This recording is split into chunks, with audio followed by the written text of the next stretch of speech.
And so I really wanted to talk about fertility, particularly IVF, so in vitro fertilization. And there's a stigma about it. Like, people don't talk about it. People don't like publicize like, oh, I went through IVF. Like, the masses don't, or they think, oh, only celebrities do it and it's so expensive and I can never afford it. And like it's so out of reach. Right? And so part of me writing this book was to inspire other women who are in their maybe mid 30s or 40s and are entertaining that idea of like, maybe there's maybe not in a relationship, but they really have a desire to have a child, and it's possible. Your resources. It's again, it's that fear. It's coming from a place of fear. Oh, which is the main thing. What's creating that fear, right? What messages have people heard in the communities around them? Right. So if you grow up in a community, whether it's your mother, your father, your sister, your auntie, and they say, oh, life is so hard, I can't do this, I can't do, oh, there's not enough, da da da da, and then you see somebody who comes in and maybe they're getting ahead of you, you're like, well, why are they? And I've been struggling for so long. What makes them any better? I'm passionate about advocacy. I can't say that there was a day where I thought like, oh, I want to become an advocate. It was through seeing my mom particularly advocate for us as kids growing up in this predominantly white community, where she had to advocate for us. I'm one of 4 kids, and so when you at the time are like the only Black kid in the school, we talked about that. Well, then and you're experiencing racism, then when you have a parent who's like, I'm not going to put up with that, and you see that over and over and over, that's role modeling. Define a good leader. Well, just in 5 words. Yeah. That doesn't count. Yeah. It's compassionate. Good. Kind. Empathetic. Courageous. Wow.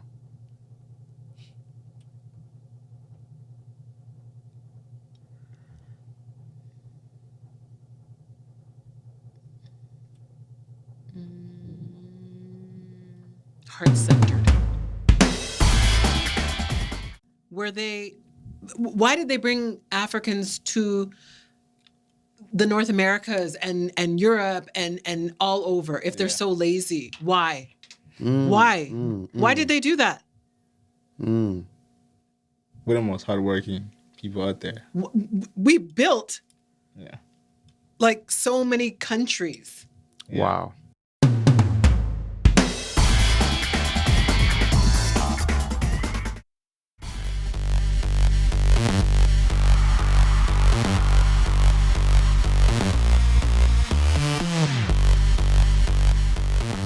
What's going on, Afro Diaspora Nation? We are back with another sensational.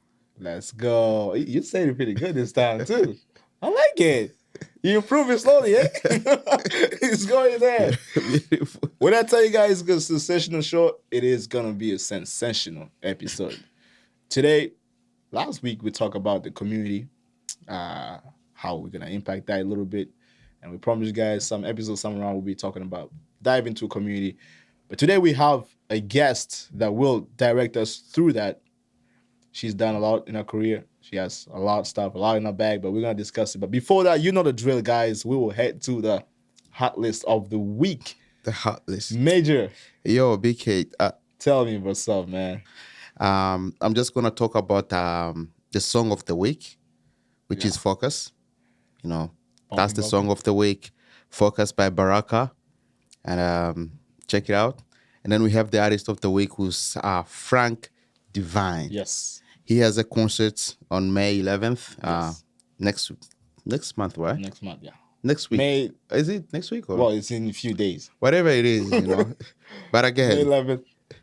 May is in a few days. May 11th, maybe next week. Yeah. Frank is an artist full package. He's a pianist. He's a singer.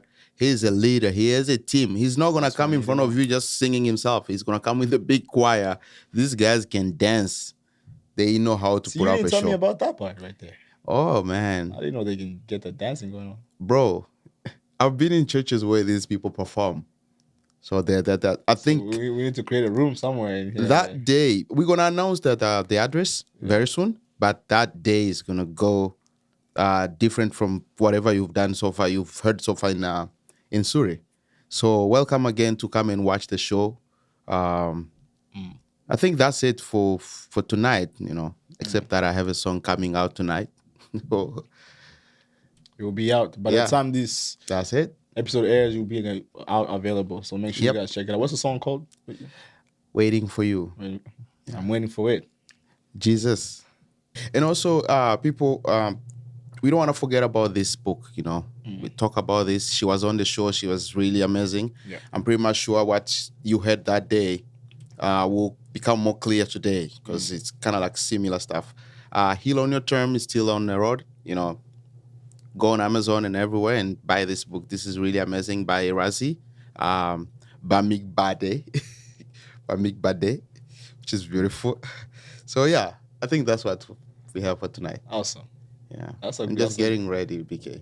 Man, the fact that there's a lot of projects like this coming up, man. Yeah. But your projects never seem to disappoint me. You know what I'm saying? So I'm just happy to see that people now are starting to drop. Because this month, next month, yet alone, we have like 6 songs coming out from different artists. So I'm like, where is this fire coming from, man? A lot of stuff. It's building up.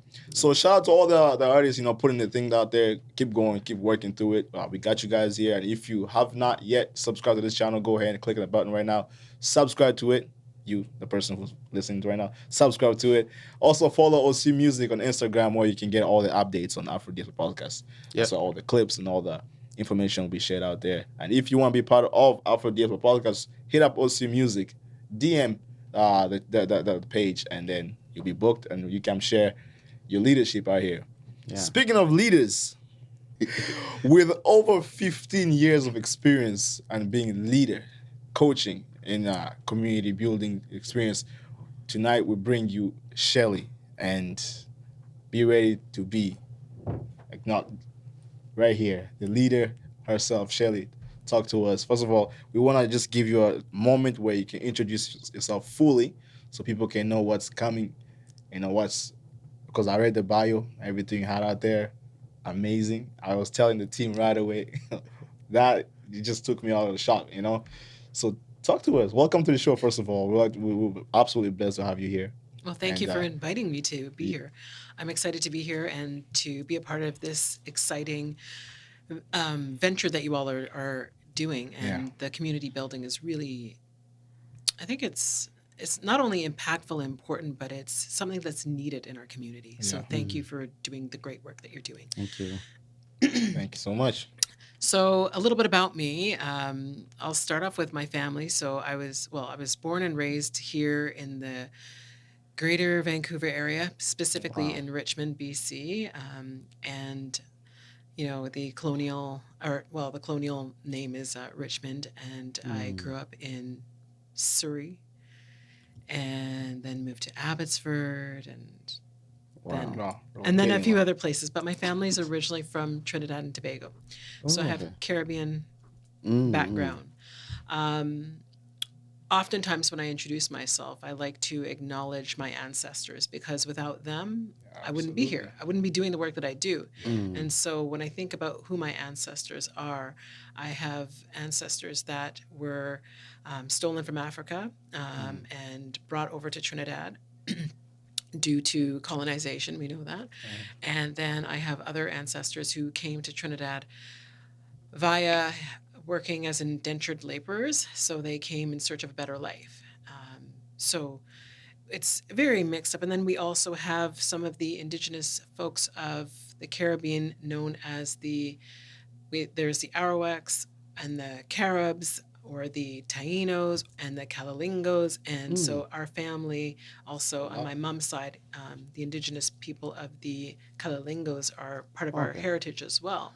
Okay. So it's quite interesting because people always say you got to know who you are, your history, Yeah. in order to kind of really move forward Move with forward, with yeah. confidence and power, right? Yeah. Once you know whose shoulders you're standing on, you can stand powerfully, and I think Yeah. that's what's really important for people to recognize. So that's kind of setting that kind of scene for my family background. In terms of career stuff, it's all over the map. Like, it's all over the map. I'll say, like, most recently, I teach at Langara College. I'm a college instructor. I teach in the Co-op and Career Services Department. / I'm very active in our union. I'm a steward, so I'm passionate about advocacy.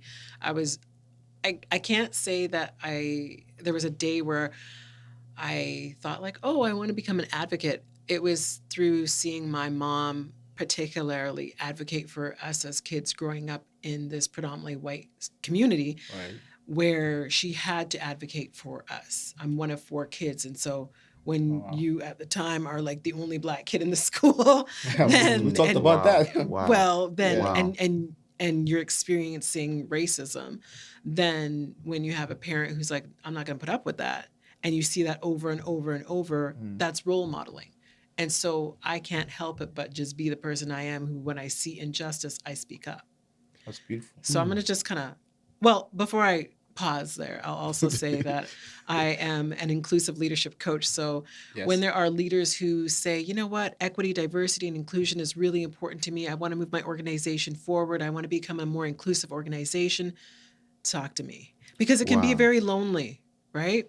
Particularly when you're working in an organization where they say they want change, they say they want it to be inclusive, but then that's not easy. There's a lot of oftentimes fighting against the system. That's what it entails.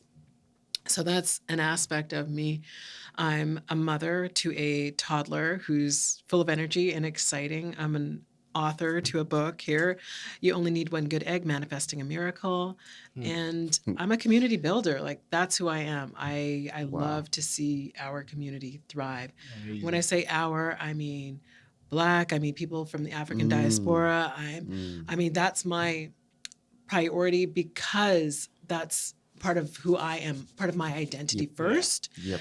And in addition to that, I think of BIPOC communities, so Black, Indigenous, people of color, and of course the greater community as well, inclusive, right? So, when I say build community, I mean there's different areas of communities that I work in, but I really want us to, I want a better world for not only me, for my daughter, and 7 generations forward, right? So that's my long introduction that Well, I no, tried that's to a keep perfect short. introduction, because now you bring us now. Our backpack is not getting full with the questions now. She's backing us, She's right? backing us slowly, and that's a way. That's the way to go. That's the first good introduction. I don't know if you want to start, Major. No, I think but- she's amazing, and at the same time, she's trying to intimidate us. Like terrifying us. I like, told her in the beginning of the show, I'm intimidated a little bit. Yeah. Just by the way your appearance comes in here, I'm like, woo, okay. I was still I need to be stronger on that. until she started talking about careers and stuff. I was like, okay, maybe I should keep my tongue now. Like,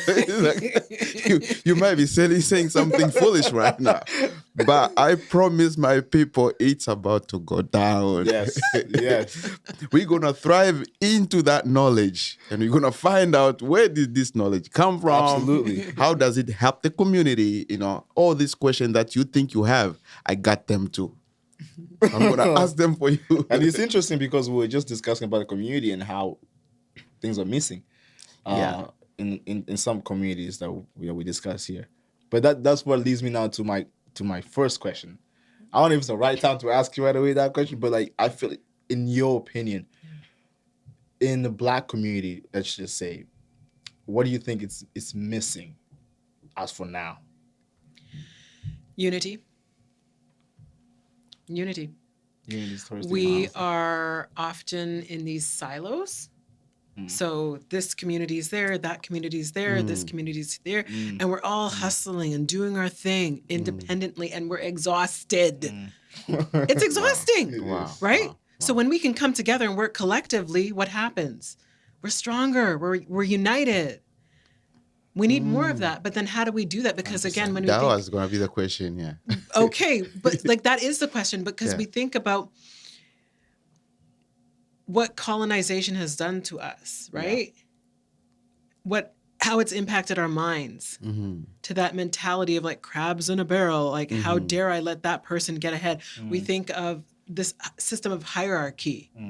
There's that top tier, right? And so, that person is advancing, and instead of supporting, it's like, well, I don't think so, or I'm gonna do it like I want mine first, and then you can have yours after. It's not about collectivism, and that's the thing when you think about our history in terms of a lot of our ancestors back home and all that stuff. It's community. Like that's part of our culture. Is community based, right? Because even my parents growing up in the Caribbean, it's still community. You can rely on your neighbor. Your neighbor, you don't have something, your neighbor will likely help you out, will provide. We take care of each other. Over here in this Western culture, what is it? It's all about me. It's individualistic. What can I get? It's all about like, what can I do for me? Yeah, it's 100% true. And what does that do to a person? It's exhausting them. Like, think about that. Just me, me, me, me, me. Like that. But where do you think it should start from? Should it start from, obviously the youth has to be, leading, but now should it be the more adults area should be leading to the youth? As for that, Great question. It's packing on there. Oh, such a great question, because I think it's collective. It's not just the youth. It's not just the grown folks. It's not just our elders. It's everybody working collectively. And I think that's where part of the challenge is, from what I've seen in different associations and organizations that I've worked with. I think folks have sometimes said, well, I've been doing it this way for decades and I know the system and da. And then younger generation comes in and they say, oh, well, let's mix it up a little bit. Why don't we try this? Yeah. And sometimes the older folks feel intimidated, or they feel like, well, you're not respecting what we put in. And it's not that they don't respect it. It's like, well, technology is changing, times are changing, so can we incorporate? Why does it have to be a binary either or? Why can't it be like incorporating a little bit of everything? Very good point. Very, very true point. Because I feel like the most, times, it's sometimes the youth are not being scared because they don't know where it came from first. They don't know. They feel lost in because they don't know the background behind it. So that's why I ask, like, should it start from the adults leading to our future? Because they have to start from somewhere and lead forward. That's why I asked the question. Yeah, I mean, I think it's a good question, and it's a deep question if you think about it, because you could say, well, it starts from the adults. Okay, well then what if the adults don't have it to give? Exactly. Then what? Right? Because again, I gave the example of my mother, right? And I know for a fact I have friends who are in the same age range, and due to how they grew up, colonization impacted them differently. They didn't have parents who would speak up and advocate. Their parents were like, keep your head down, just listen to the people who are in leadership. They know what's right, even though they're telling them stuff that's inappropriate, right? So just, keep your head down, don't ruffle any feathers. So is that kind of the leadership that's going to impact change when we think about breaking these chains that the system holds? Not so much. I don't think so. Maybe other people do, but I definitely don't think so. Wow. Okay. That's Major. I don't know. What do you think about that? That's already that's a very deep topic that people needs to be discussed about. That's a really deep topic. Let me start this way. You look so beautiful, Well, thank you very much. You look so beautiful. I dressed up for you all. The way you are dressing, I wish I could go back home and redress again. That's what I'm saying. The vibe was just different before now. Oh, man. Yeah. You have a suit here, too. It's so beautiful. She talks well and everything is kind of like beautiful. So, but let's get deeper into this community things, right? You just said unity could help this community to rise. Don't you think that unity will be fought by the system that is already been installed here? Don't you think the colonizer programmed everything knowing the future that we couldn't see? And like, okay, if I let them unite, they'll come together, and then we will not gonna have a platform as colonizers, because I don't believe colony is done. I don't believe that. I believe there was just a camouflage, like, okay, physically you are free, but psychologically we hold you, right? So my question is to kind of know, how do you think? Should we deal with the system first, or should we first of all unite, which maybe the system might not allow us to do? Well, here's the thing. If you, as an individual, haven't done the healing, then you're just going to be perpetuating the system. Mm. Because there are people who have internalized racism, right? There's people who don't like black people that are black people. It's true, right? 100%. No, I Facts, right? don't disagree with you. Right? Some When black they have, people don't like to. well, no, because when they're in a position, if a black person is in a position of power, right? I'm thinking like within an organization, they have the power. They're like in order to hire, advance other people, and they choose to say, you know what, I like being the only one, and they don't want to share because they think that maybe some other black people are less than. Like these, this is the reality. There are some black people who just think that, and so until those mental chains are broken, how are those people then going to break the system? You can't rely on them. So we as a people need to do our own healing, right? And once we do it and we know who we are, again, that history, know our strength, know our power, just know our greatness, and we can walk with confidence. All right, well then, hey, we can do something. We're good. We can create our own, which is what I choose to do oftentimes. Yes, I work for organizations. Yeah. And I'm an entrepreneur through and through. It's in my veins. It's in my body. My grandfather was an entrepreneur. He left school when he was 9 years old. He had a rough childhood, right? So he left school when he was 9 years old, and fast forward, he started his own laundry company, steam laundry, and he employed a number of family members, right? And so I remember going to visit him and like spending time in the laundry. And again, there's this cousin, this auntie, whoever, all working in the laundry. And what did that show me? How we can come together and unite as a family.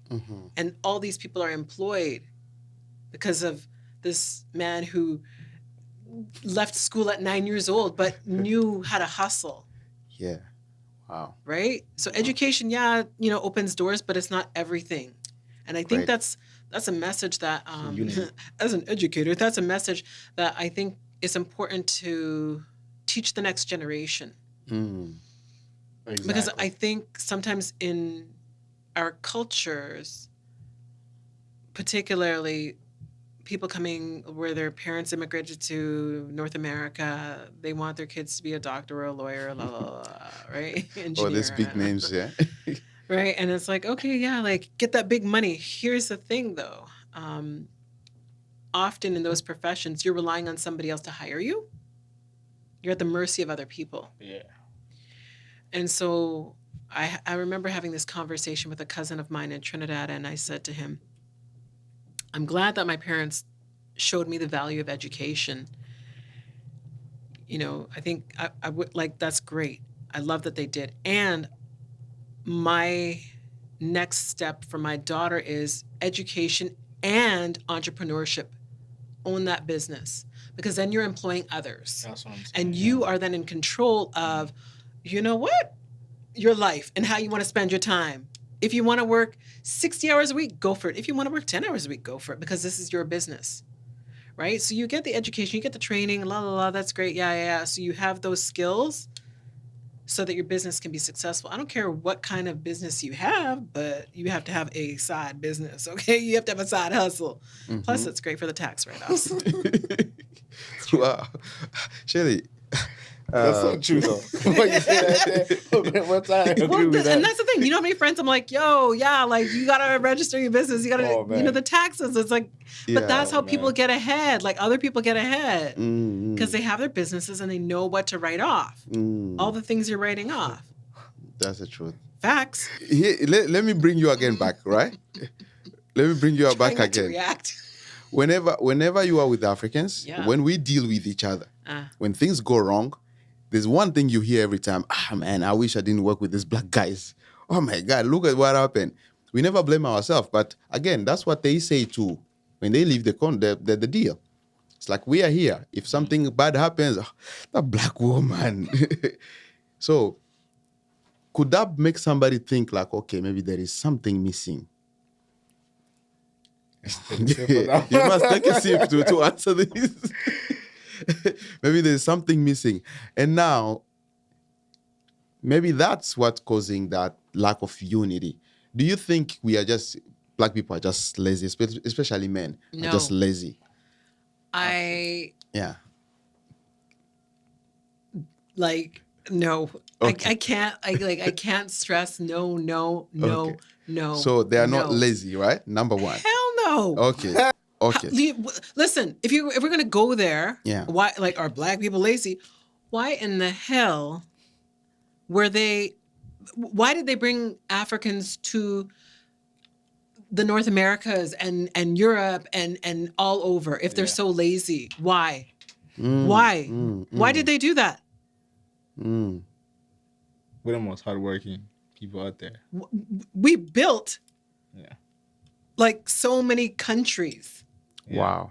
That's beautiful, Right? for sure, yeah. So no, we're not lazy. We have to think about. Sorry, I don't mean to yell in the mic. I think you're getting hot. there. No, because it's getting there. It's frustrating for people to say that because Yeah. the reality is we've been disenfranchised for so long, right? We've had so many barriers stacked against us. And so when you are all the way here and you don't have access to all these resources that other communities have, then yeah, maybe we're going to stumble, we're going to trip, we're going to fall. Okay, where's grace and compassion? Does that exist? And I have a friend, and we were talking about this similar topic, and one of the things that she mentioned is when there's another group or a large corporation, for example, and they mess up. How many people are like, oh, that's so-and-so big box store. I'm never going to shop there again. No, your tail is right back over there next week when you need to buy your stuff that's on sale, right? So they get grace and compassion, and yet we don't. The small people that are trying to okay, here we go. We're trying to make it happen. We're trying to figure it out when we have all of these barriers stacked against us. Living while black in this country. Wow. My question will be, how do we get that unity among each other? Because I feel like countries in Africa, they could be divided based on tribes, based on, you come on this country, I don't speak the same language as you, we have a better, you know what I'm saying, everything in my country is better than your country. So, do you think that's what's really creating that unity apart from all black people? Do I think that that's what's creating the division? The division. Yeah, absolutely. So Because that it's positions of power. And who wants to give up power? Yeah. Right? Because again, think about it. When you have this position of power, it gives you access to certain luxuries in life. That's the truth. Right? So if you're someone who, let's say, I'm just imagining, I'm living in a luxurious mansion with all of this acreage, and I've got my staff working for me, my gardeners and my housekeepers and my nannies and my cooks and my this and my that. And all of that takes resources, right? Yeah. And so if I'm saying to you, you know what, I'm going to, I need some of those resources. Some people might be like, well, no, you can't have my resources because then I'm going to have less than. That's a scarcity mindset. Again, going back to the mind, rather than the abundance mindset was like, okay, well, let me share because I know that more is going to come my way. So that's another part of it, right? Mm. It's again going back to the mental enslavement Mental. that Bob Marley Yeah, talked about, right? Mm. The track DJ. Just kidding. Shout out to Bob Marley. Rest in peace. The I know, legend. right? The legend. Can't go wrong with that. Yeah, can't go wrong with that. But I don't know how it is in the Caribbean countries, but I know that's how it is in African countries, most African countries. How it is very similar Yeah. because that's the thing that really just creates all the conflicts and whatever it is. Well, and there's How- colorism too, right? Yes, absolutely. Mm. Proximity to whiteness. It's so layered. It's so deep. That's actually probably the biggest part of it as well. But I fail to understand how. What do they have to do to get past that? Is it not something based on their ego or they just Wait, you see where she's putting? Here. Yeah. So it means we are lacking that, right? It's the mental. Are we lacking that mental? No. It's that mental bondage. Until we break free and understand that we are not living in this society of scarcity. Like when you think of the planet Earth, how large it is, the continent of Africa, the countries within Africa, like even here in North America, the landscape, there's abundance. Are we depending on somebody else to provide those resources for us? Or are we those resourceful people who say, you know what, let me go and find and create those resources? I believe in manifestation too. So I believe that I can, manifest what I really want to create in my life. Beautiful. I wish everybody would think like that, to be honest with you. Well, Maybe you know, we might If have they need a some- coach, I might know Hey, somebody. I'm saying 15 years coaching, you know what I'm saying? So if that's what we're here, that's why we brought you here. So you can take us through that. And you also mentioned in your sorry, Major, if you had anything, I just have a follow-up question on that. I'm bubbling right now. You know. After this, I swear. You finish. You can't wait to hear from me. So I've gone through the bio. Once again, very beautiful bio you had there. You just touched me in other ways. You also work with the newcomers, you said. I do. So when I first started out in employment counseling, Right. I worked with people who are new to the country, like skilled immigrants who just needed help navigating through their career journey here in Canada because you're like a fish out of water. You don't know the system. Yeah. So Exactly. a lot of people who are in regulated professions didn't know how to get their credentials here in Canada. Exactly. And so my job was to teach them the way and educate them on the system here so that they could then advance quicker rather than staying in entry-level jobs. That's beautiful. Yeah, that's really nice. Because most of the Africans or people from Caribbean countries who come here, like as immigrants, they do need that. They do need that guidance. They don't know the system. They don't know the system. Yeah. I needed that. Yeah. I should say I needed that. But now it's how you approach that system and how you teach them that system. Mm-hmm. I don't know if that's what the mentality is right now as everybody who works there, but what do you think they need was he only working with Black people or just every race? Not at all. No, it was a private organization that helped all around newcomers in the Surrey area. And then even in my current position at Langara, I primarily work with international students. So again, in their career journeys. Right. So yeah, it's all. It's all. Yeah. Was your question really like what do they need? Because what's the big thing? Because because it clicks in with now the community of Black community and how it is, how it kind of works out. Yeah.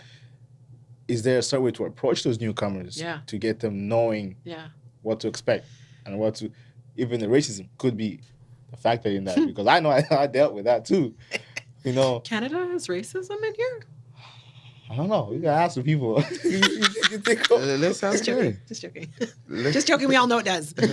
We can comment down below. Are you facing any racism? But yeah, is that something that you approach, or you did approach the newcomers? Yeah, going absolutely. If I was working with someone who is Black, I would tell them the reality. And it's interesting because I think it was a couple of years ago, the student union group at Langara, they had a panel discussion where some of the students were talking about their experiences as international students and coming from different parts of Africa and also, I think, from the Caribbean. Mhm. And there was this perception that Canada was so nice and there's no racism and all the things. And the racism in Canada tends to be more subtle, it's not as overt. And so it's like over time, you're like, oh, wait a minute. And the microaggressions or macroaggressions Mhm. just become too much. Yeah. And it can really impact a person's mental health, Yeah, especially like 100%. I mean, I grew up here, so I knew like, okay, yeah, I'm a Black person, right? But I think for some folks who grow up where you are part of the dominant group as a Black person, you're part of the dominant group, and then you come here, I've heard they're like, what do you mean I'm a Black person? Because they're just like, they weren't considered, they weren't, Yeah. you weren't like, race wasn't a thing because you're already, everybody's Everybody- Black. So why are we talking about Black people? We all Black, right? Like, versus here is like, oh, there's a Black person. Yeah, Oh, yeah, there's a yeah. Black person. And when everybody's Black, you just are. Exactly. And that's what I experienced when I was at an HBCU in the US, right? That's It what wasn't I'm like, gonna oh, say. this is the Black. No, we all Black in here. So Yeah. it's just the students. It's not the Black student union, it's the student union, Yeah, yeah. right? Mhm. Wow. Man, you know what? I'm gonna go to Major because I had a follow-up question after that. But Major, let's Yeah. see what you have to say. Yeah. The boilingness going on there. We have a leader and a coach, not just a leader in front of us, a coach. You know, somebody who's a coach. It's like you already passed the level of a leader. Now you're coaching leaders. You are making babies. You know, and it's We need unity after all. it's really good. You know, we are getting inspired, and you know, most of the questions that we're asking is because these are things that we've been wondering. You know, asking ourselves for years. Yeah. Like me, as I said, I grew up being Black, and I'm still Black till now, and I think I'll die Black. So I'll be Black for so long. I grew up in a country where everybody would tell you that yesterday was better than today, right? If you look at my capital city, like Kinshasa, people who live there in the 60s, they will tell you, bro, this thing was beautiful. Look at where we are right now. It's a mess. That's something we cannot even hide. But I know you grew up in Suri. Few years back, Suri was a forest, right? Yeah, well, I mean, the demographics was very different. Yes. Yep. Like I'm talking about the infrastructure, yeah, right? like it wasn't as developed for sure. Yeah. Absolutely. Right now, we can say yesterday and today, it's kind of like more developed, right? Oh, absolutely. In Africa, it's kind of reverse. Mm. We were developed. That's all you hear from your parents. I know you have Black parents. They will tell you like, oh, yesterday that thing was beautiful. I don't know what happened to it, but it was nice. You know. So I'm wondering if are we not disappearing slowly? Like scientifically, are we not getting to the point that we are hitting the wall while others are trying to find out how to make life even better and better, according to you as a coach? I don't know. Because let's look at this. If you look very well, most parents of yesterday, they were very united and they grew up with their wife. Like they stayed together until they died together. As we move forward, in our community, we can't talk about how much divorces we have right now. Fatherless children. And you wonder, where are men, right? These are things we're living in, either in America, in the US, either in Africa. Now the question is, are we not hitting the wall? You know, the world is kind of like developing, but we are going the other way around. So as a coach, what do you think about that? I don't know. Like your question had so many points on it. Yeah, let's and- go 1-1. Okay, let's go. I think it's interesting. I mean, I'm a divorcee, so my parents are divorced. They were married for 25 years before they separated and stuff like that. So they lived for 25 years, Yeah. and then one day, the African thing came to them, the African dream. Let's break this thing. African dream. I don't know. Let's break this thing. It's no I waking don't know anyway. if that was the African dream, but okay. But I mean, you're saying the whole continent. I don't believe what you're saying. Like, no, I don't feel like the whole continent is going in this, like, no, in separation. I'm sorry. I reject that. Because from what I understand in places like Rwanda, they're really thriving. They're coming together. They want young people coming out there. Ghana as well. Like, one of my cousins just went there with his partner, and she showed him like just the Ghana? beauty of it. Yeah, Ghana and is he doing can't wait well, to go back. So when you're talking about Africa, I'm like, come on now. Some countries, Like, you gotta give some countries some credit now. Okay. So some countries are doing well, right? I believe so. Cool. So I can't speak for the whole continent, is what I'm saying. Wow. I can't. Right. And here's the thing. I've never been to the continent. It's on my bucket list, but I haven't been there yet. So maybe Ghana's the way to go. But the thing is, you point out some good factor about just unity. But I don't know why it's so hard to have that unity when it could be something like very, very, very simple.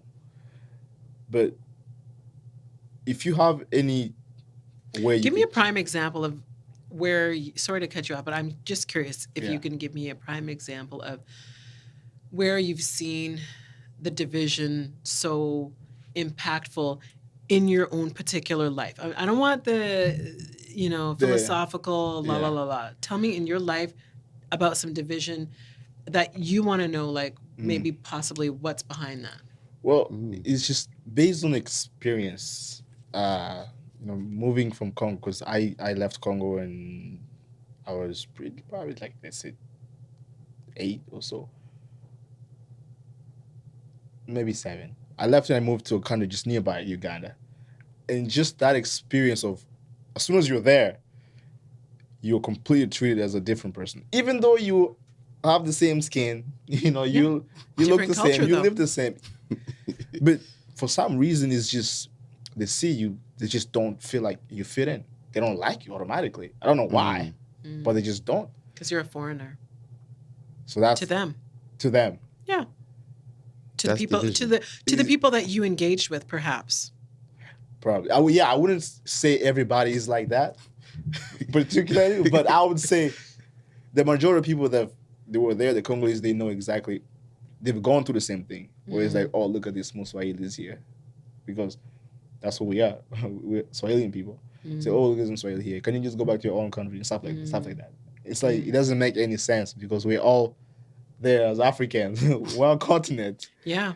What is so wrong with being there? My biggest first guess would be the scarcity mindset. So, are you coming to take our resources? Whether it's jobs, whether it's land, etc. That's the same mentality that some people have in North America when they think of. So now we get into that. Immigrants are coming to take our jobs and take our. No. Again, that's that scarcity. Like, oh my gosh, like I don't have enough. There you go. Yeah. There's plenty. So that's definitely one of the first ways to solve that division in a way.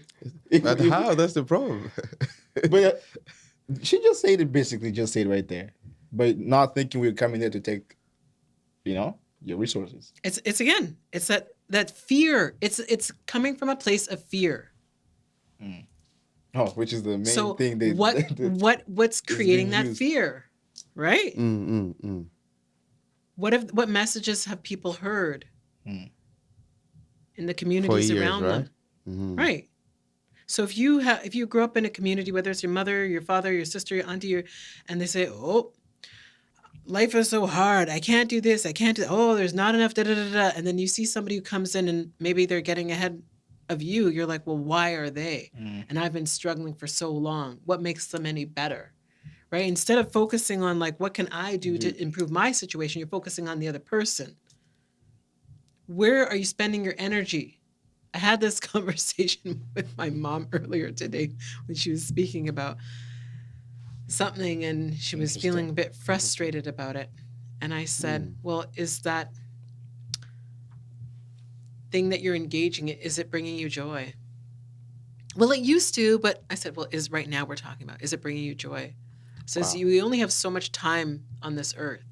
So if you're engaging in activities that are not really serving you, why are you doing that? Like, why? If it's making you miserable, like, why are you continuing it when you don't have to? Because this is like a volunteer thing. It's not like she's doing this to pay bills or anything like that. She's engaging in some work that it's not fun anymore. Then why are you subjecting yourself to that? What message would you give to the newcomers as an immigrant coming here? Yeah, absolutely. What message would you give them? Well, do your research first. Oh. Do your research first if you can. And, well, yeah, so you understand like the cost of living and all that stuff, right? The communities that you're going to be walking into or living in. The other big thing is network, right? Because, yeah, and people hear that, but what does that really mean? Like, oh, well, how do I network? I don't know anybody. I'm new, so that doesn't make sense to me. Okay, well, the biggest thing is you want to, you can network anywhere, I tell people, in the grocery store. If you're going to go see a movie or a concert, you're standing in the lineup, you see people anywhere, you can strike up a conversation. Additionally, volunteer. That's a great way that you can meet people. Oh, you have to volunteer, right? Yeah, because that's part of community building, and it builds your resume. People get to know you, get to know what skills you have, what attributes you have, and then they can vouch for you, especially if you don't have any any references here. And people are like, well, I don't know, Major. Why would I hire Major? Like, what's Major bringing to the table, right? Like, well, Major's created a community here because Major's doing some work, and I can say, yo, like Major, so like he shows up, he's on time. Yeah. I can rely on him. He's got integrity. Like these are some of his values that I've seen him demonstrate. This is part of his character. So yeah, you definitely want to work with Major, right? Like that's the beauty of volunteering. And again, you're meeting new people, you're acquiring new skills, and you're sharing your skills that you have. Wow, very interesting. That's beautiful. How would you define a good leader? You know, if we can go back to that leadership, because that's what in that book, right?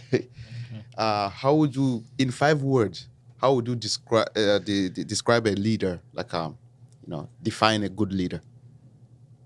Well, just in 5 words. Yeah, that doesn't count. Yeah. It's not. It's compassionate. Good. Kind. Empathetic.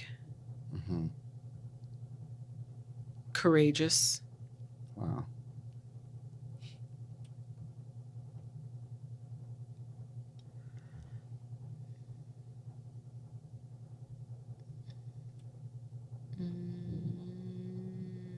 Heart-centered. It's 5.5. Do you think the African community need more of those ones, like more leaders? Well, do you think? No, I mean like the Black community, because now when we make African, it's kind of like just Africa, but the Black community. Do you think we need more leaders for more leadership and stuff? I think that, yeah, they're there, and again, some people they don't know how to really come from a community mindset. They say they are, but they're really not. So, for example, they find out about funding resources and they choose to just keep it to themselves and not share it with other Black people in the community. I was going to say honesty in that list. Yeah. Well, honesty's, yeah. I was like, I don't know what to do. Yeah, honesty. Yeah. Well, integrity, right? Like, is a big thing for me. So if someone says they're going to do something, do it. And if you can't do it, then just tell me, right? Like, be upfront and say, hey, this is a case, blah, blah, blah. And I think that's, when I think about our community, that's a big thing. The integrity that sometimes goes out the window, or the lack of communication, because it's not so big of a deal. That's true. It's not a big deal. They won't mind it. And it's like, well, actually, yeah, it matters to me. It matters to But the arguments gets a lot with that lack of communication. I feel like that's where the arguments comes in. Yeah. And then it collides. You would be like, you know what, the divisions start coming in easily like that. You feel like that's kind of what they need to work on the most people. Absolutely. Because sometimes people just want to speak and not listen. And I was in some recent training, and the facilitator, Len Pierre, he was saying that in some of the Indigenous communities, Indigenous of Canada, and I'm sure this is also true in some of the Indigenous communities in Africa, we think about the importance of listening with 3 ears, right? 2 here and 1 here in your heart. And that's the thing. When we're not listening from our hearts, that's the lack of compassion. Where's the empathy? Where's the grace? See, now I want to dive into the book Okay. because now I'm very curious of what's. What's in I the book? do The want to book. point it out and see, and let people. This book. That book right there. Yeah. I wanted you to take us a little deep into it. Yeah. What do people have to expect in that? Because people want to purchase that now that you're here. Yeah. So a good friend of mine, who you also had on your show, Right. Rassi. Good. She's Right. awesome. She's amazing. Really She amazing. recommended you all to me. Awesome. Yeah, She's also my book coach. Shout out to Razzie for being a great book coach. Oh, wow. Okay. It makes more Shout out sense to now. Razzie for sure on that one. That one we can't miss it. Yeah, beautiful. Yeah. So I didn't start off ever wanting to become an author. I was never really good in the English subject in high school or in college. It was my worst subject. I was a math person. I loved the numbers. Like, give me numbers every day. Don't ask me to write an essay You're or very a paragraph or Very any of that. different, Like, she said. yeah, I was like, Math is usually the people. I don't know about that. I don't know, man. Pre-calculus. I like that. Oh, come on, please. Whatever Let's you- not get algebra, into that. Yeah, break it down. And I had some really powerful English instructors when I was in the States, and they taught me the lesson that I didn't understand all through growing up in this Canadian system, which was writing is a process. And I used to think, like, you just write and that's it. Like, you're done. Like, you just write and done. I'm like, right, it's stressful. Like, and then I'd get so many markings on my paper because my spelling was off and my grammar was off, my punctuation was off, and I was like, whatever. But when I actually had a few instructors who broke down the mechanics of it, and I saw that there was logic to it, I was like, oh, okay, here we go. It makes sense. Anyhow, fast forward to a conversation with some friends in 2020. I think it was 2021. Yeah, 2021.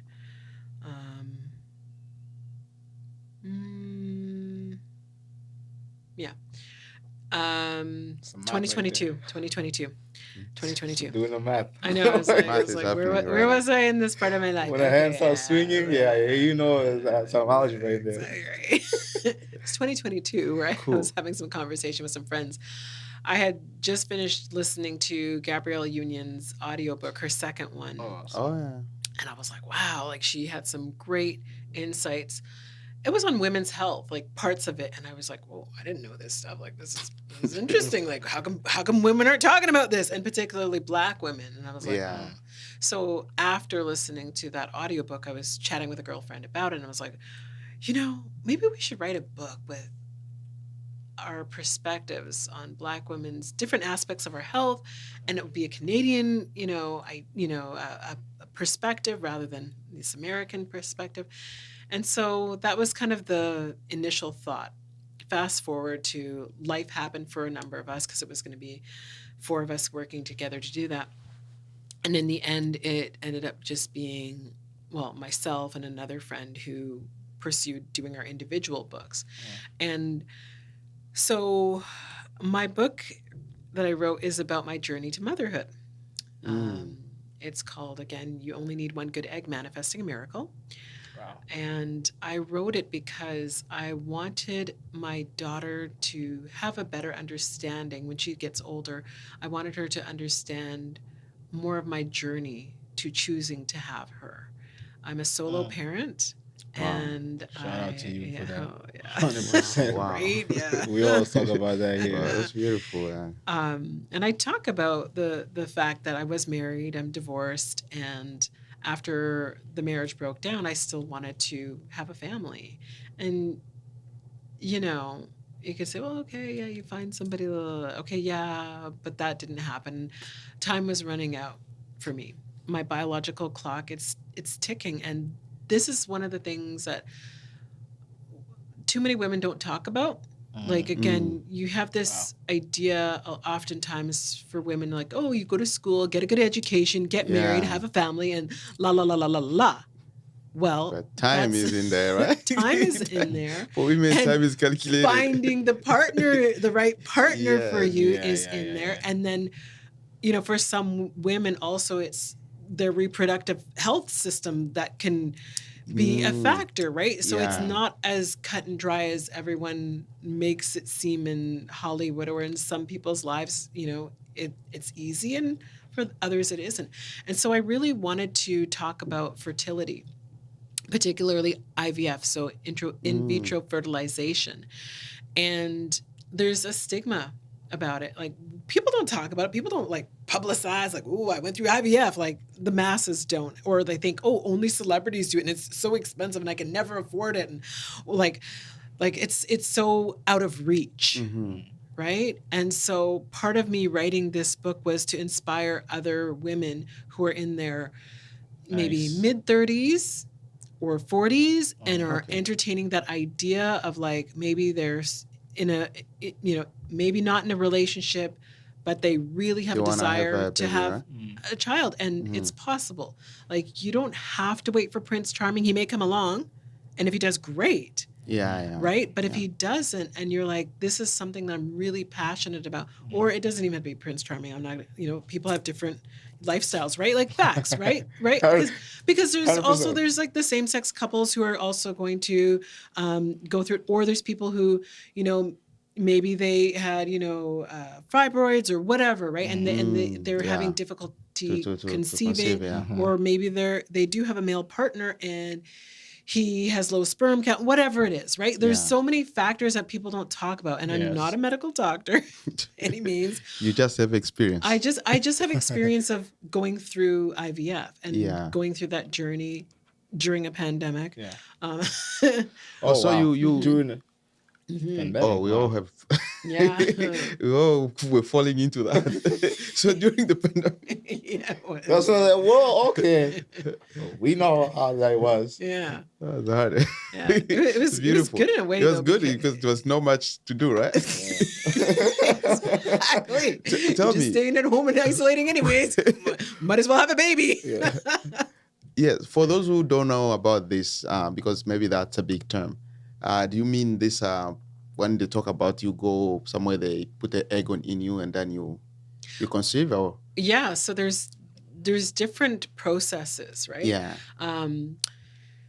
I had my own eggs that I used. I had donor sperm that Yeah. I used, and so they put them Yeah. in a lovely little dish, let them make their magic, and Wow. they fertilized.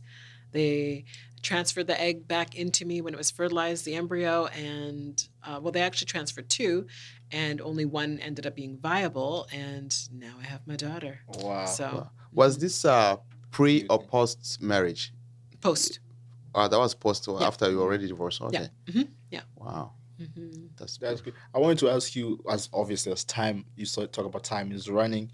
Yeah. For people who are watching, obviously, when is do you think, according to you, when's the best time to have kids as a woman? It depends on the individual, right? There's so many factors, right? So some people think, well, I'm not financially ready to have Right, kids, right. so I'm not going to do it, and I'm going to wait. I don't know if there's a time where people are ever really, truly ready. Like, Right. I think about, okay, for myself, financially, I'm in a good place, but I'm also older, and so I'm more tired. I'm like, I wish I had done this in my 20s. But then did I want to have a kid with a random person in my 20s? Probably not. Oh no, probably not good. Tied to them, tied to them for life, right? Well, I'm stuck with this one now. Oh boy. It's such a loaded question because it depends on Right. everybody's situation and Right. what they Yeah. can handle, right? Because Yeah. I mean, it's funny because I sometimes speak to friends who are in 2-parent households and they've got a kid and they're like, oh, I'm so tired. I'm so exhausted. I'm like, what? You're tired? You're exhausted? Everything's on me. It's my choice, but everything's on me. I'm tired, right? I'm really tired. My daughter will be like, Mommy, you tired? I'm like, yes, I'm tired every day. Wow. I'm always tired. You got a lot of questions. You are a leader, right? And Yeah. you are here to guide. You know, you show the way to people. You guide more people. And your daughter grows up in the same house where she's watching you doing it. So you are Yeah. like the role model, Yes, right? I am.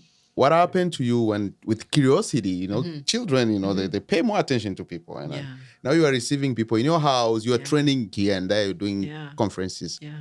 What happened to you when one day you come home and your daughter is like, I want to meet my dad? Well, I mean, I don't know if she'll ever say that Let's because say by no, because curiosity. I Yeah. mean, like she like she doesn't have a dad at this point of her life. Like she doesn't. So there's no dad to meet. There isn't. Right? We talk openly like who loves you, who's in our family, mommy, nana, grandfather, uncle, so and so, That's really auntie good, this. though. Da, da. Oh, so so she you were knows already who our, training her oh, with she those. knows who our That's really family good. is. Oh, So there's that's not beautiful. like, well, where's my daddy? I want to meet daddy. Well, That's there's really no daddy. Okay. I think This is who we that's are. really important. I think that's really Because important. there's so many folks. different types of families, right? Yes. Because even if, let's say, I was married and I had a child with this individual and God forbid, like they passed away, That's you still got to different, have that conversation. Yeah. because that is Those not kids, there. kids Yeah. be picking up. Yeah, they are. And quick these days. Like, she's in a daycare. It's funny. Oh, yeah, that's It's why funny they pick Yeah, because because they pick up from school, right? yeah. Oh, yeah. And she Okay. talks about so-and-so's daddy's here. And Yeah. But, and I say, yeah, so-and-so's. And I say, well, okay, and mommy's here and Nana, like, right. Because there's different families, right? And she knows, like, she knows that there's different family dynamics, right? Whether it's single parent, 2-parent. I'm also thinking about even racially mixed, right? Because I have in our family, between my siblings, there's black, there's white, so there's different. Kinda like There's mixture. different. Yeah. So there's always going to be some differences. Not everybody's the same. Wow. like based on sorry to cut you off, Major. No problem. On the people who's watching and they might go through the same situation. Just talk about that process of it. I don't know if it's in the book. Oh yeah. It's in the It's detail. all in the book. Okay, but we want to hear a little. It's all in the book. We want to hear a little just visual, so they can. Okay, she was up for the other podcast. She was there. She played it. We just want to hear that. Just to take us through the process of it and how long does it go for? Yeah. So I began the process in the fall of 2020. And well, I guess just before that, because my family doctor had to refer me to a fertility clinic. Once I was able to meet with a doctor at a fertility clinic, then we talked about my options and, what I wanted in terms of like, there's a few options you can go through, IVF or IUI and all the things. And so I said, for me at this stage, I'd like to try and have a child. And so IVF was the best option for me based on the egg count that I had, which was, they said, I had a low probability of getting pregnant. That's why they say. That's what they said, based on the numbers, the blood work and stuff like that. So I said, well, let's make it. Let's see what we can do. Let's see what happens. Yeah. Wow. So part of the process is also going through counseling to make sure that you're actually ready to go through the process, because that's very good point because too. Yeah, it's a lot, yeah, right? 100%. Emotionally, the medication you have to inject yourself with Yeah. is Oh, really? less than ideal, but that's part of the process. And as someone who doesn't like needles, You don't like needles? Are you one of those who do like? I can't even watch it on TV. I'm like, oh Lord, no. Right? But I had to like just have some inner strength to be like, this is because I want a child, and this is part of the process. So suck it up, Buttercup. Like, just jab yourself, and that's what you had to do. And go ahead with it. Just make it happen. So yeah, there's counseling, there's numerous appointments to make sure that things are in place in your uterus, and so many exams. You have to go through and choose your donor sperm if that's the route that you're taking, and that is interesting. It's very interesting. Very detailed. That's an entire education over there. It's so funny because I'm in a room full of guys. But the people, the audience right there want to know. And you guys are getting tips right now at the highest level. This is why we're here. It's real. Yeah, that's exactly. This is real. You are hearing it from somebody who has experience. But it's real. Yeah, it is. But now that brings us even more question now, because now the process of it. Let's say, do they tell you what race of the baby you're gonna have? Or do you get to choose that? You choose that. You choose your donor. There's like it's like all these pictures and these bios, and sometimes there's audio clips of their voice, and oh wow, I was like, oh, I wish dating was like this. Oh right. You get a whole detailed like medical history and the family's medical history. I'm like, ooh, yes. Wow, that's really beautiful. It's great. I'm like, yeah. So you go through that and you make your decision. Then you have to purchase that. It gets shipped to the fertility clinic, and then basically, you're on medication to prime your body so that you are ready to receive it. Your uterus is lining is thick and ready, and then eventually they insert the fertilized embryo, and you hope and pray that it sticks. And if it does, throughout the duration, then you have a baby. Well, shout out to you though for single mothers, especially, man. Yeah. That's one of the main things. Yeah, main thing I always say, just shout out to single moms, because raising a child, a single mom, you gotta take a lot, you gotta bring a lot into it.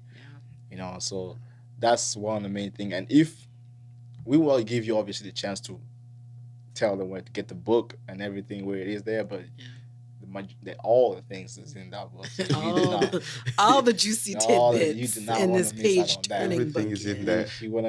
If you wanna get that, this is the time right now. Yeah. Amazon. Maybe I wanna go to you on that. I just have two more questions, maybe, and I'll try to ask what's not in the book, because I know everything is already in the book. That's right. So let's go out of the book a bit. That's right. Okay. When you do look at yourself, obviously everybody has sometimes where they sit down privately and they think about the past, the present, and the future. Can you,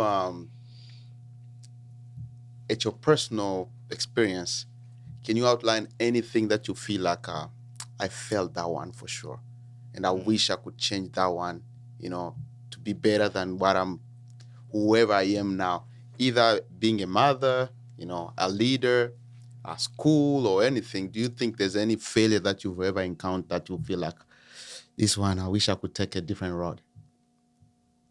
Let's go for that. I was going to say no, because they're all lessons that I've learned in my life. Yeah. And then the cheeky side of me is like, my marriage. That's the cheeky side of me, okay? But no, generally no, I would say, because I think every kind of pullback, it's like T.D. Jakes spoke about this in one of his books. Like, if you think about a bow and arrow, right? Every time you kind of pull it back and the tension is there. And then the more tension you have, the further it releases. Wow. And so even though there were times in my life where it was like, ooh, child, this is exhausting. I don't know. I'm right. Like, ooh, Lord have mercy. Jesus, take the wheel, right? Jesus did take the wheel and got me through it. And I actually was talking about this last night with a friend of mine, that there were times in my life where I just had to submit and just be like, I don't know where I'm going. I don't know the direction. An example was my master's. I didn't know how I was going to pay for it. I was accepted, but I didn't know how it will all come together. And I literally applied for an entrance bursary. And when they said I was successful on that, I said, that's a sign. I may not know how I'm going to pay all the tuition, but this is a sign to move forward, and I'm going to do it. And so I move in faith. That's a big thing for me. I move in faith. Very good. Yeah. Wow, that's beautiful. The last question. Yes. Please. If I don't ask this one, You want I to know. sleep No, Raz is not going to be happy. well? Okay. She's not going to be happy at me because, I kept asking this to her. Yeah. And I'm pretty much sure she'll be happy. She'll be like, yes, I'm glad you asked her that one too. Beautiful.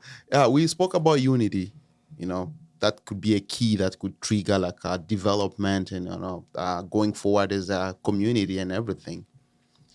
But I'm wondering at your personal level now, because unity is kind of like big, eh? We can preach it, but, it's up to everybody to accept that we're going to be united. At a personal level, do you have even one thing that you feel like I can do this and this can change things? I have a plan for this. Yes. Give us those plans for that you have for the Black community. We want to hear them. Beautifully phenomenal. Drink the water to that. Oh, Took a sip. That's why I said Razi is not going to be happy if I don't ask this one.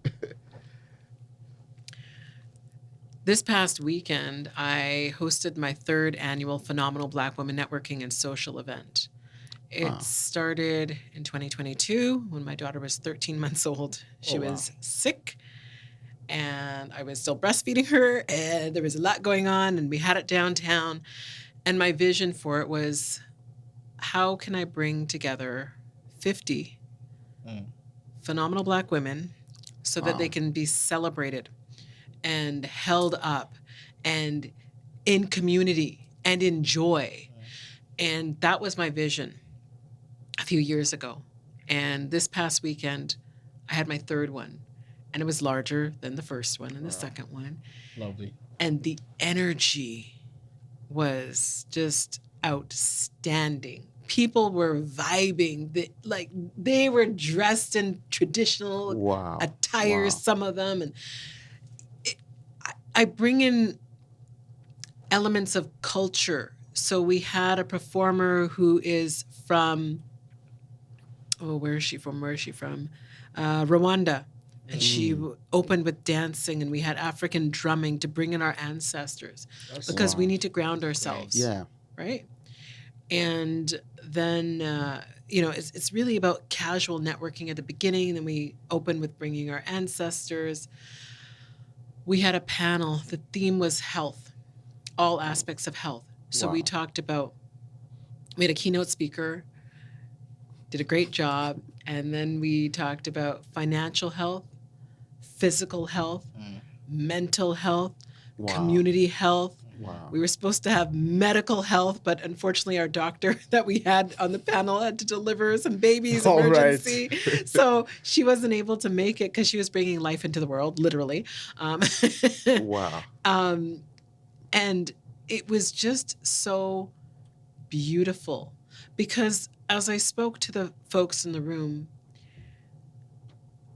we talked about, I addressed them and I said, so many times we're walking through this space, this world out here in the greater Vancouver area, and we're not seen. We're dismissed. It's like we're invisible. Our voices aren't taken seriously. Or we're hyper visible. Like, oh, she's so loud. She's so bright. She's so this. We can't just be us. And so creating an environment where it's all Black women and we could just be, and we had beautiful artwork adorning the space. One of our artists, local artists. We had a spoken word word artists treating us to some powerful words and messages, and then they sang some jazz and just Wow. it was really about celebrating us and having fun. And when I say that, we were being catered to. It's at a hotel. Nice. So oftentimes we're like doing the thing and then we got to work and we got to do this and we're exhausted. But no, this is catered. You've got appetizers, you've got your meal, you've got your dessert, you've got your entertainment. Right? Yes, it is. Wow. And it's funny because my tech guy, I have a few men there. Supporting a few men there. And my tech guy said, when are you going to do Phenomenal Black Men? Yeah, we need that. Phenomenal. I was like, well, listen, I'm just trying to focus on mine first. Okay. But yeah, I might have to trademark that, right? It's and so when we talk about community building, that's really what it's about. It's intentional. It's it's grassroots. I'm growing it. I'm not trying. It's not advertised for the masses to see when it is and where it is and all that stuff. Because I'm very intentional about who I bring into the room. And when I initially had this vision of it, part of it stemmed from me thinking, when I okay, there you go. At least there's that. There is a hope. When I get to that point where I am living in my luxurious, sprawling manor with yards and all that stuff, and I choose to host a phenomenal party for my friends, I want to be very intentional about who I bring into my house and my space. Oh, wow. I hope you're not going to be doing some PDD. Well, no, because energy matters, right? So I don't want shady shades in my house, right? If you're coming with corruption and all the things, like, you're not welcome. Yeah. You're not welcome. Some people just do. Right. Some you want something like clean, yeah, right? And so that was also behind it. Like, what do you like? Are you coming to just be in community and support? And it has to be the reciprocity. It can't be like, what can I take? It's what can I give? And that's what I said to the women in the room at the end of the event. I said, I'm putting a call to action, which is if you know if your organization or you know of any organizations that may be interested in sponsoring next year's event for 2025, please let me know, because it takes many hands to pull this together, and it's a lot of work. And I have a full-time job. I'm a mother of a toddler, solo mother of a toddler. I have this plus the coaching, et cetera, and speaking engagements too. Writing new books. Right, exactly. It's true. Yeah, right? it's really hard. Next time when you have another event, can you please invite us so we can come and film? Please. Oh. After this, we will cover everything. We will cover the media and get good videos. Okay. And we can put this, because this thing might be big when you're doing it in like in that space, but that can become so big. I know. If it's exposed outside. I know. So we are there for that. We are ready for that. Okay. Yeah. Especially for you and Rossi. All right, 2025. 2025, we'll be ready. That means you gotta create the black man as well. Well, listen. Yeah. I would be happy to work in collab with some black men who are like, yes. Yeah. And I know that I think it was earlier this year, there was an event for black men to come together in Vancouver. I missed that.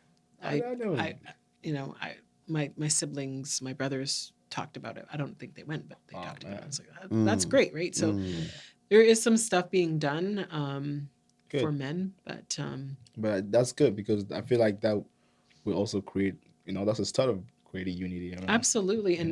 And we know that because we're not like other communities that have a common language. Like you think about the South Asian community or the East Asian community or the Persian community, and it's easier for them to unite. Yeah. we've got 100%. the Congolese community, we've got the Nigerian community, Oh, we've boy. got the Cameroonian community, we've got the Trinidadian community, we've got Jamaican community, we've got the St. Vincent, la, la, la, la, la. So everybody's got their own little communities, and it's like, Yeah. how do we Bring it say, together. hey, let's all hug and get together and work I like that. collaboratively, right? That's the truth. Absolutely. Yeah, but we are ready for 2025 for All sure. right, They're let's ready. do it. The only thing about Right in us, here. we always go where we feel like there's a light. As long as we know this is going to impact everybody, we'll be there. Once it's boring, we run away. Oh, it's not boring. Yeah, but I know boring. with you, it's going to be good. Well, I So we showed you a few of the promise. pictures. Yeah. Yes. No, You, but you saw some of the energy Yeah, just from the we- But pictures, you see, right? even just the energy you bring to the room too. I feel like you have one incredible energy. You know, She's very smart. that's very important because people need that.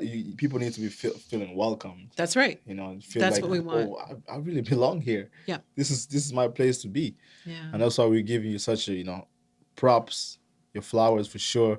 We keep doing what you're doing. It's people. We need that. Our Thank you. community need Really, that. yeah, really.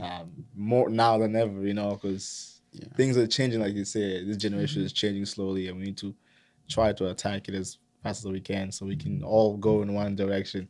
Hopefully, that will be something we all settle on too. That's a beautiful thing. I love it. Yeah, for sure. And we'll, like Major said, we'll obviously continue. Whenever you need, we can arrange something, take the cameras over there sure. and film it up. And I'm things will be excited. great. One day somebody once told me that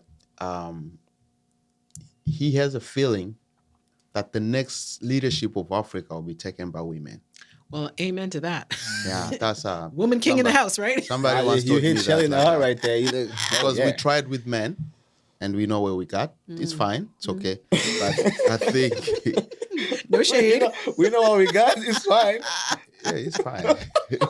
Is it fine now? It's fine. You didn't say that with, say the energy. It's fine. Where's the energy at, Major? And he believed that women will bring another type of Of revolution. course, because Africa. the feminine energy is very different to the masculine energy, right? Yeah. When we think about the nurturers. And the thing, like, we have to think about, I know we're wrapping up, but women as life givers, like as someone who's actually birthed a child, like,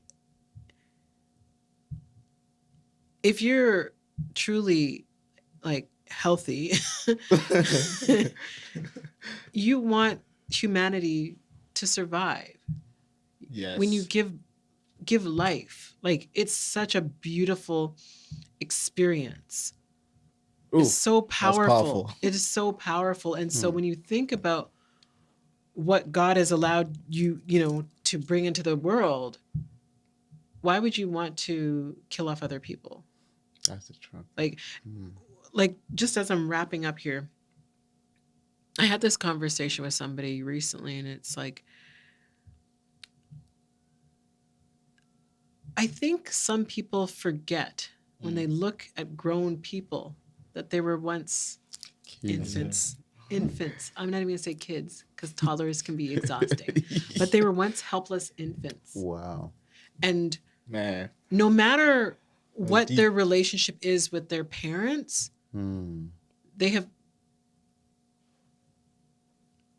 they're here as an adult for a reason. Wow. We all have a purpose. We've survived childhood. We've all survived childhood. And as somebody who's a solo parent, like, it's hard sometimes. Like, oh, I kept the kid alive. Yeah, hey, right? Because they be doing crazy things. You're like, oh Lord, why would you try and jump off my bed? Like, no.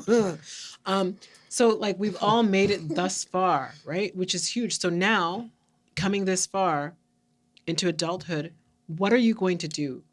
Even as a teenager, what are you doing? What's your purpose? What is your Exactly. gift to this world? Find that purpose and live that purpose. Hashtag find that purpose and live that purpose. There's a guy behind the screen. He will take all your codes. I always say, guy behind the screen, you got that one spot. That's why we're here. Come on now. Don't worry. That will be there. Don't worry, that will be there. Hashtag act by Vidal. Wow. You know what I'm saying? That's why it's all about. But shout out to all the black women, first of all, man. Yeah. Respect Respect. black women. They're You the know, next keeping- future leadership of Africa. That's right. 100%. Keep being strong. Keep, you know what I'm saying, showing the leadership and guiding. Like your beautiful daughter, she needs that more than anything. So we want to thank you, you know. Thank you. And don't forget to rest, Black women, because we say be strong, which can be, you know, a challenge. That's a whole other conversation we'll have another day. Yeah. We could just sneak a little peek, though. We will, because that could be the words strong, resilient. Those could be quite triggering, particularly to Black women who have been conditioned many times to think that we just gotta we could take the weight of the world on our shoulders and keep going and keep going and keep going until we work ourselves to the grave, because we got to be strong. We can't show emotion. We just got to just deal with it. Wow. And you know what? That kills us. It kills us. It does, for sure. Yeah. So rest is a good thing. And that's why for my event, it's about celebration. How often do you do your events? I feel like I should come there personally. Well, this is an annual event because, again, it's my... That's the 2025, right? That's the 2025. That's the one we're going to come to film, That's right? the one you're going to come and film. It'll be 2025. What? You want, April. April. Yeah. You shout it out. We got to shout it out there. April. Yeah. We'll give you a time where we always want to give the guests the time where they April can announce 2025. the goals and stuff. Yeah, it's beautiful. That's In the amazing. spring. But Shelley, we want to obviously. I don't know if there's a place where people can reach you out to. Yeah. Whenever they have any questions. Yeah. We would just like you to talk to them for a little quick, where they can find you, where they can get the book. Yeah. You know what I'm saying, and on everything that program is upcoming for Shelley. Sounds good. Thank you. My book is available on Amazon.com. You only need one good, Manifesting a Miracle. You can find me on LinkedIn, Shelley A. Vidal at LinkedIn.com. You can also find me on Facebook. My company is Act by Vidal.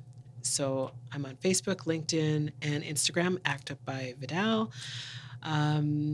But I would say LinkedIn is the best way to connect with me. Send me a personalized message. Let me know where you heard me, where and why you want to connect with me, and I will link up with you. We'll have a conversation. I do speaking engagements, coaching engagement, we're coaching, let me know how we can work together. Wow. Amazing. Shelley, out of words, man. Obviously, we know we're gonna learn a lot today from you, we did, you know. And thank you for just coming here and empowering this show and just all your messages. You know, you just touches a lot of people out there. So we want to thank you for that. And will you come back for the second part? We definitely want to see you for the second part. You know, absolutely.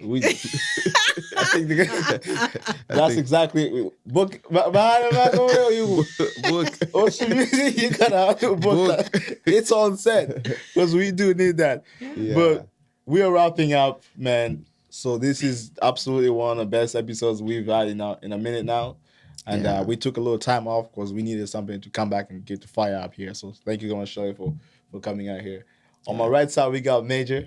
Yeah. Shelley, before we wrap up, do you have another name? I'm going to revise back. Revise back.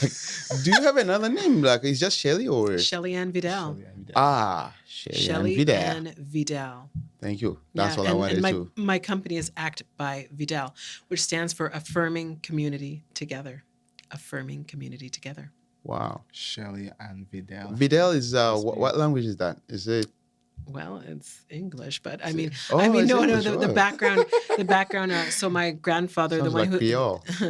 Well, yeah, my grandfather who had the steam laundry, he was Spanish. Beautiful. Mm-hmm. Okay. So yeah. Fair enough. Latin, right? Background. Okay. So and then some people who are. It's interesting because some people who are Filipino will say, "Oh, that's a Filipino last name because of the Spaniards, right?" Yeah, and the Spanish. Also, the Portuguese will be like, "Oh, Vidal is a common name," and I said, "Yeah, I know, right?" So it's part of my background. It's a nice name. We all know that it's a beautiful name. That's all I know. But thank you guys so much for tuning in, man. It's been amazing. It's been great. Once again, we'd like to encourage you guys to subscribe to the channel Afro Diaspora, and then we will find an amazing guests such as Shelley out here. So do not forget to subscribe and hit up OC Music on Instagram. That's where you find all the updates. I'm your host, Baraka Man. On my right side, this is the right time I'm doing. On my right side, we got Major right here and the beautiful Shelley in the building. Thank you Thank guys. you. Thank you so much for being out here. Thank you for your time. Yeah, we Thank really you. appreciate it. We are out. Thank you guys. See you soon.